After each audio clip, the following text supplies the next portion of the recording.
السلام عليكم ورحمة الله وبركاته. يا رب تكونوا بخير وفي أفضل حال. إن شاء الله هنعمل مع بعض النهاردة ميلك شيك المانجا بطريقة سهلة وبسيطة، وإن شاء الله هتعجبكم. لو عجبكم الفيديو ما تنسوش تشتركوا في القناة وتعملوا لي لايك، ويلا بينا نشوف الطريقة.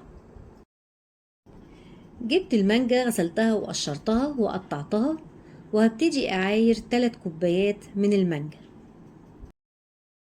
بعد ما قطعت المانجا انا شلتها في علبة في التلاجة علشان تبقى باردة معايا وانا بستخدمها.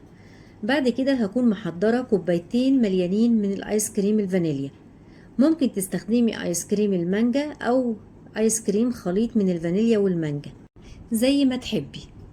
وهنزل بالايس كريم فوق من المانجا،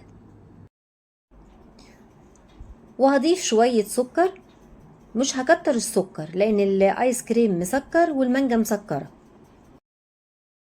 واشغل الخلاط واضربه ضربة خفيفة، وهبتدي اخففه بشوية حليب. انا ممكن ما استخدمش نص كوباية الحليب، هستخدم بس شوية منها. وارجع تاني اضربه في الخلاط لغاية ما كل المكونات تندمج مع بعضها. زي ما انتوا شايفين طريقته سهلة جدا، ما اخدش مني اي وقت في التحضير. هجيب كوبايات التقديم وهبتدي اوزعه،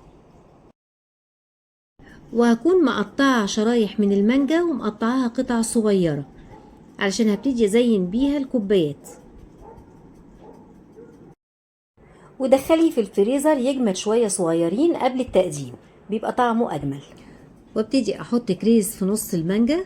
شايفين شكلها حلو ازاي؟ اللون الأحمر مع اللون الأصفر مديها شكل جميل جدا. وبكده حضرنا مع بعض أجمل ميلك شيك مانجا. يا رب الفيديو يكون عجبكم. ما تنسوش تشتركوا في القناة وتعملوا لي لايك، واشوفكم على خير.